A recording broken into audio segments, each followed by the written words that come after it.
This is Smiles TV.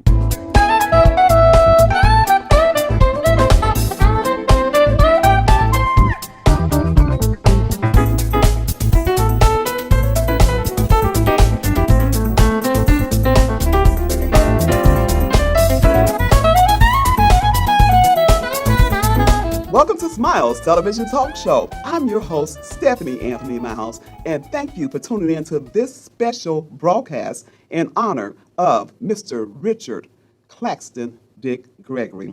Mr. Dick Gregory passed on August 19th of 2017, and we're going to be talking with his brother, Ron Gregory. Ron Gregory and Dick Gregory are from the St. Louis area. And we are just grateful that you're going to have an opportunity to hear from Ron Gregory, the brother of Dick Gregory. Ron is a former teacher, mentor, positive role model in the St. Louis area for youth, and has been for the past 5 decades. He has been cited locally and nationally for his work with several organizations that try to improve the equality of life for the young in the St. Louis area. We're going to chat about his family. We're going to talk about Dick Gregory. I had the pleasure of interviewing Mr. Dick Gregory a couple of years ago, and I'm just so honored to be sitting here with his brother today. Just a little history on Mr. Gregory. Mr. Dick Gregory was an African-American comedian, civil rights activist, social critic, writer, entrepreneur, conspiracy theorist, and occasional actor. He passed on August 19th of 2017.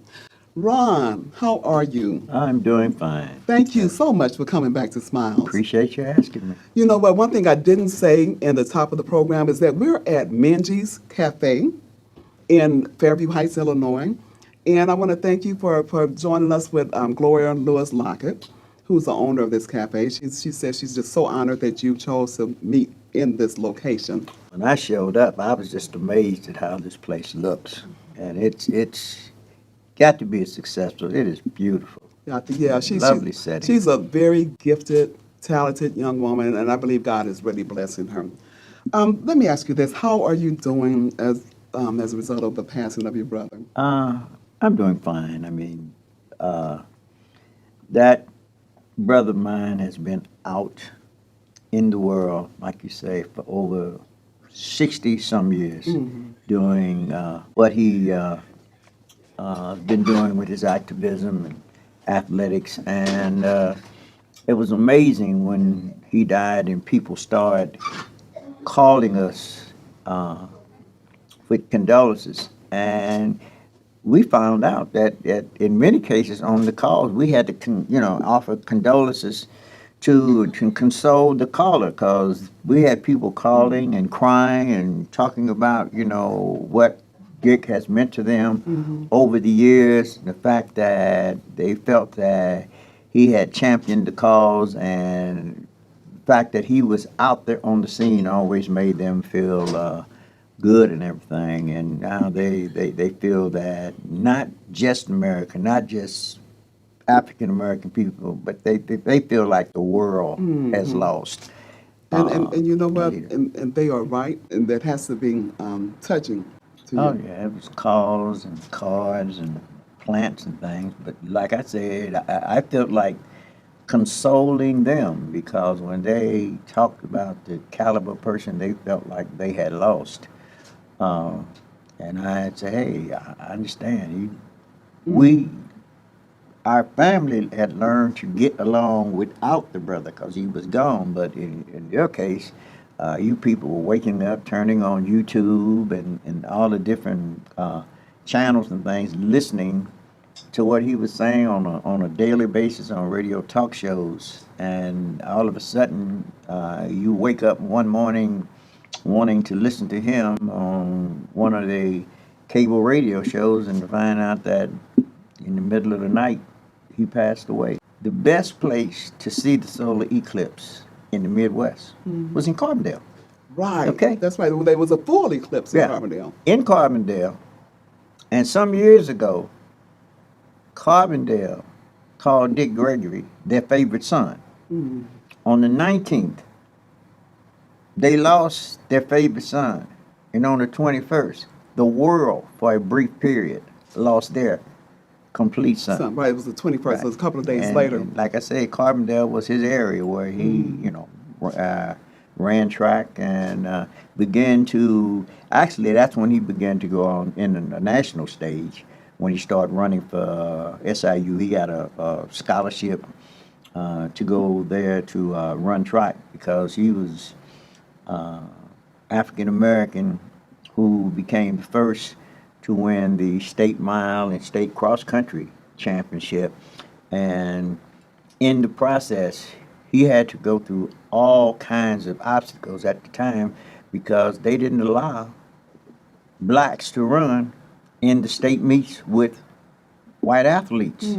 And he got uptight about it because he's running all this fabulous time in high school, but it's not being recognized because they're only recognizing the times of meets where the white runners were running in. So he pushed for that when he was in high school. He pushed for the against the overcrowded conditions because in St. Louis they had 11 high schools, and of the 11, 8 were for white only, and 3 for African Americans.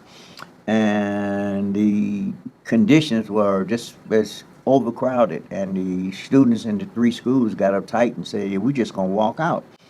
And Dick said, well, wait a minute.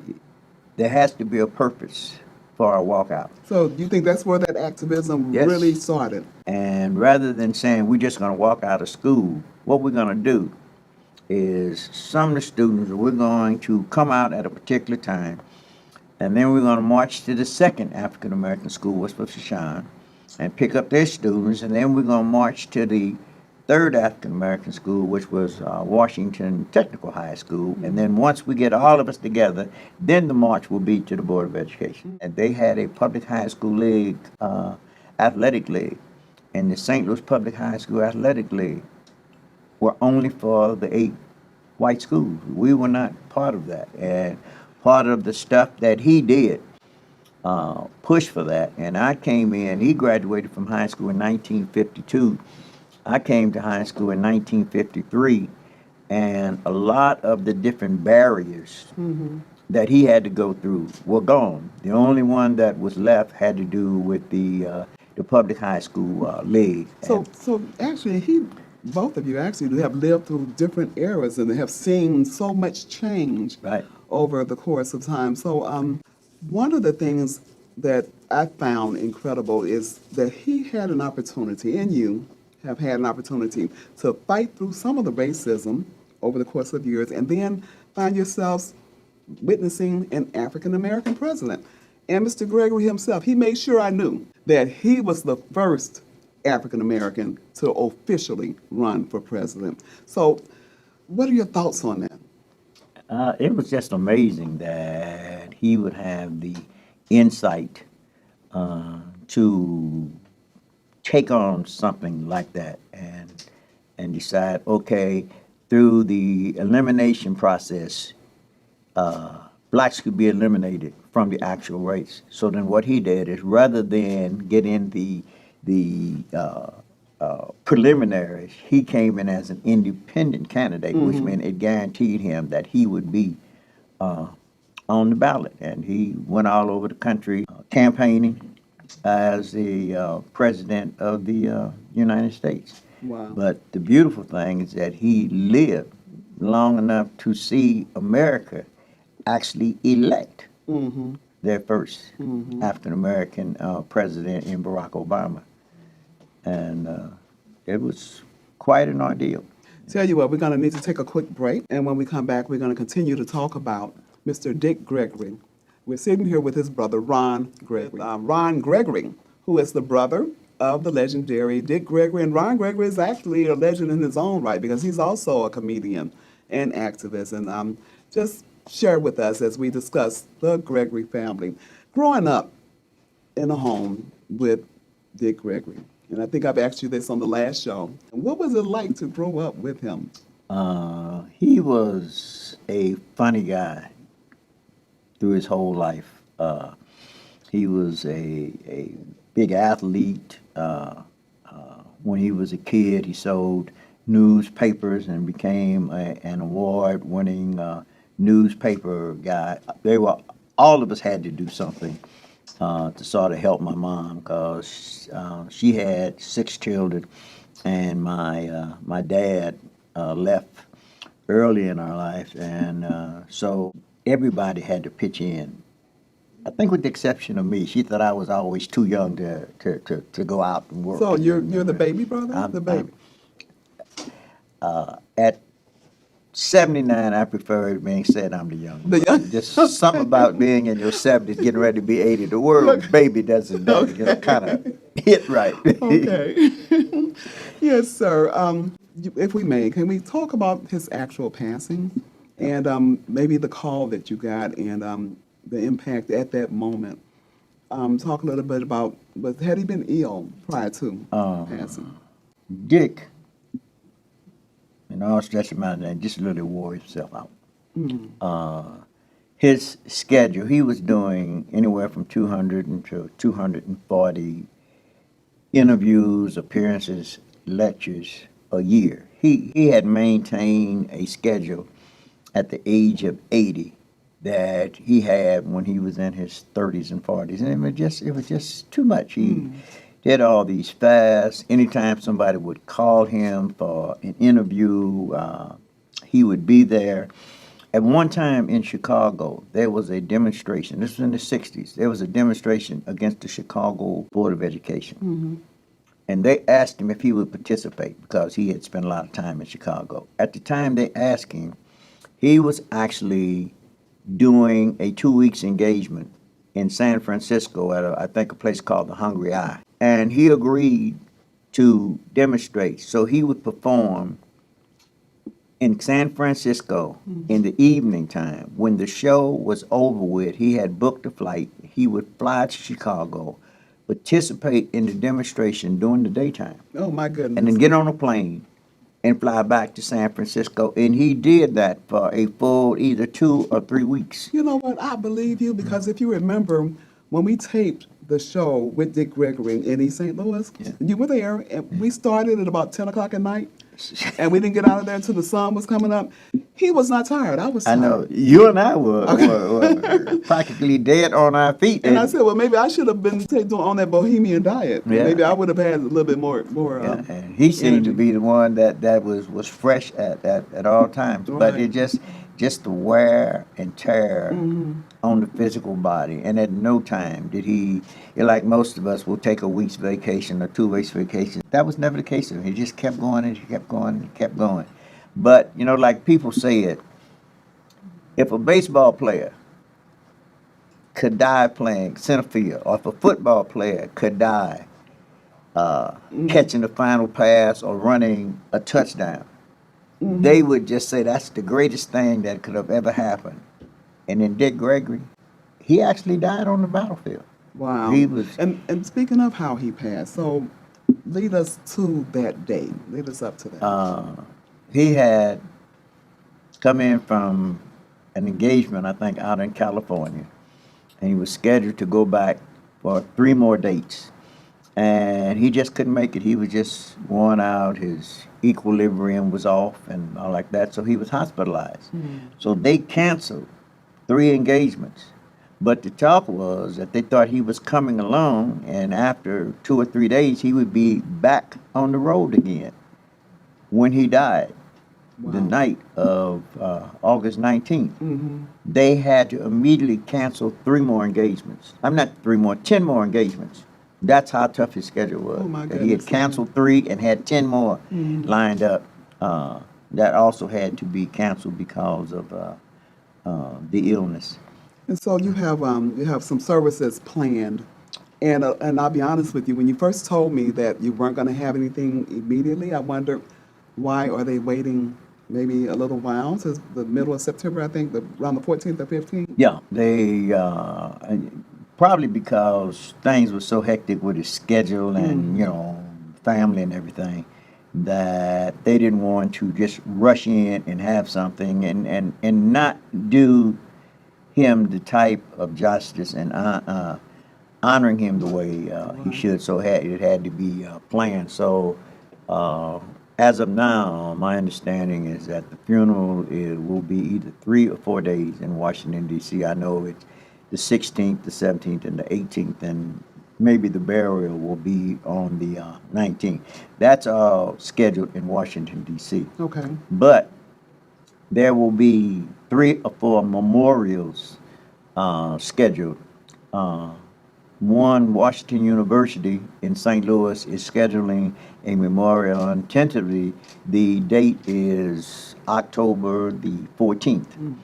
Uh, the St. Louis Board of Education and the Alumni Association and the Sumner group in St. Louis is planning a memorial around his birthday, which is October the 12th. And I understand that they have gotten permission from the city of St. Louis to declare uh, Thursday, October the 12th, Dick Gregory Day in Okay. the city of St. Louis. And there's one more that's in the work that we know of in the St. Louis side. And as you know, I just got through talking to the young lady who, Right, Gloria Gloria Lockett of Minji's Cafe. Manji Right. Cafe, that there's a possibility that we will get together and possibly have one on the east side right here at this beautiful restaurant that Right. she's opened up, because I think if Dick was alive and had come in here and seen this, in order to get him out of here before a 24-hour period, you'd have to drag him out here kicking and screaming. And I'm going to tell you something.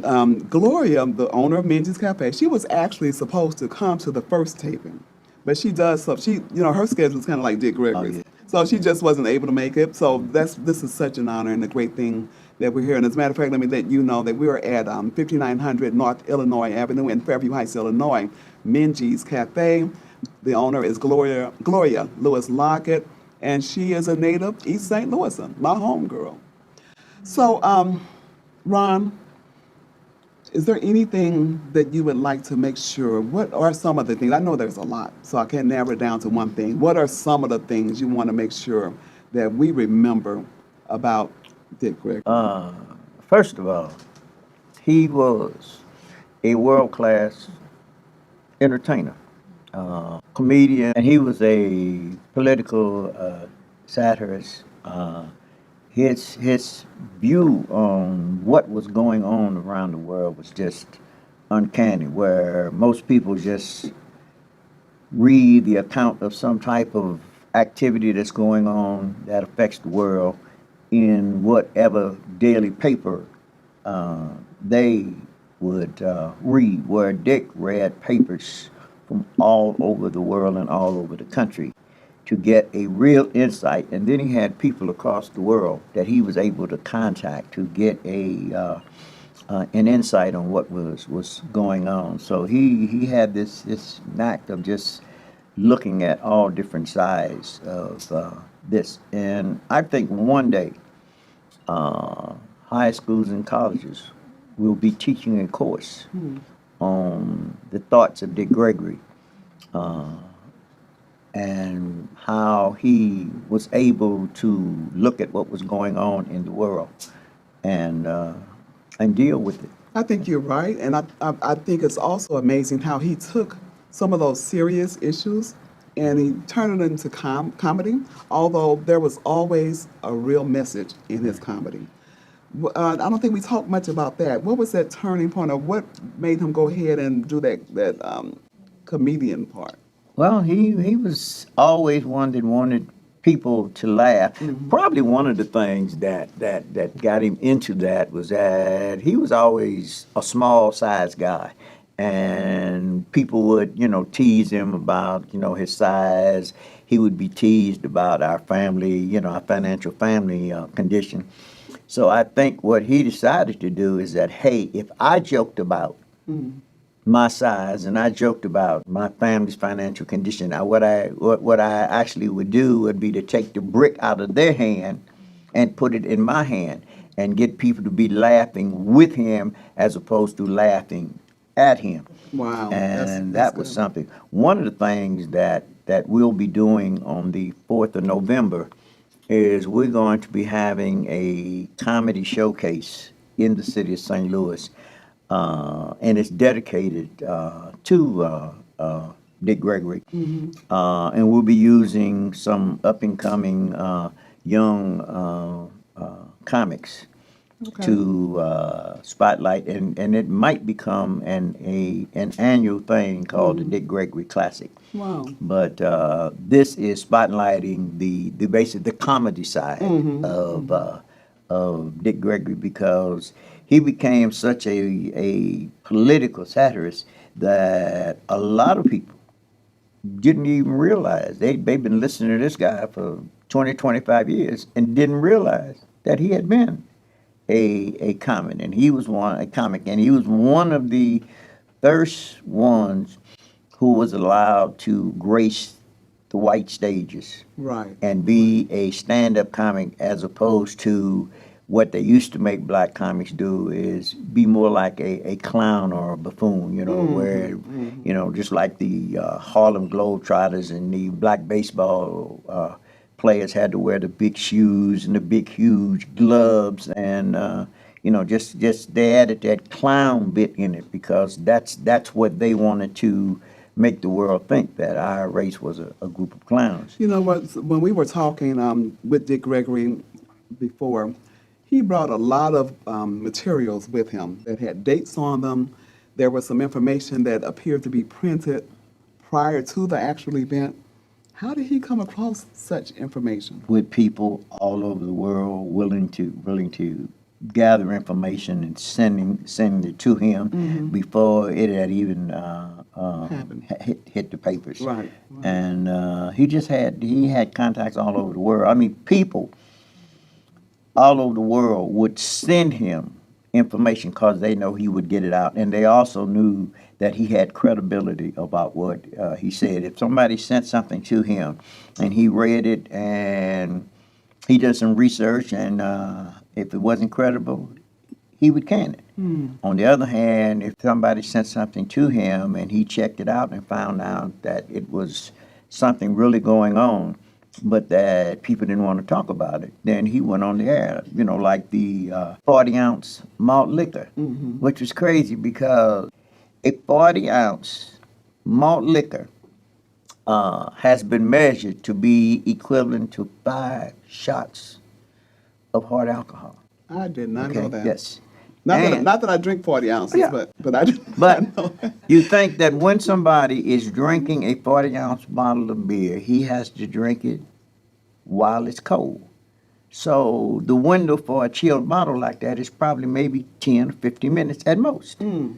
So a guy is drinking a 40-ounce bottle of malt liquor in 15 minutes. On the other hand, nobody in their right mind would try to sit up in a bar and drink 5 highballs in that short period of time. The other thing is that there's some chemicals in malt liquor. One of them is called manganese, and they know it's been discovered that manganese has an effect on the brain, and if you consume enough of it over the period of time, it will almost make your mind immune to vicious things that you do. Well, you know what? Our time is running short, and I really hope that we can do some more later, because you said you will always come back to Smiles TV. All right. But in wrapping up, what's next for you? Where are you headed? We'll be going to Washington, D.C. for the Dick's funeral, and they will be involved in the various memorials that will take place in St. Louis. There's been a talk about a statue being erected somewhere in St. Louis to honor him. And like I said, on the 4th of November, at the Black Historical University of Harris Stowe, we're having a comedy showcase with a bunch of young comics that will be on the program for him. I just declared myself a comic again. Okay. Shortly after Dick died, I told everybody I wasn't a comic because, it seemed like people died in threes, and Dick died, and the next day Jerry Lewis died, and we was all waiting for who was going to be the third comic, so I took myself out the running. Okay. I'm not going to be a comic. And after the third guy passed, and I came back and said, okay, I'm back in the round being a comic again. Well, I want to thank you again. Can I get a hug from you, please? Oh, yes, God yes, bless yes, you and okay. keep you and your family. I want everyone to please just remember Dick Gregory. If you don't know Dick Gregory, Google him. A lot of the young people may not have as much information, but Google him. There's some rich history there. We want to thank the Impact Family Center of Chicago, Illinois, and especially Marcia. Marcia, thank you for everything. Thank you for your support. And we'll be hearing more about the Family Impact Center, the Impact Family Center, which is in Chicago, Illinois. Stay tuned for more Smiles episodes. We're going to try to do some follow-ups later on as we go forward. Mr. Gregory said that he wanted to do some things at the Menji Cafe, where we might have some more memorial activities for Mr. Dick Gregory right here in our immediate metropolitan area. I want to thank Faye Donzadelli for your support. And just keep smiling. And remember, only what you do for Christ will last.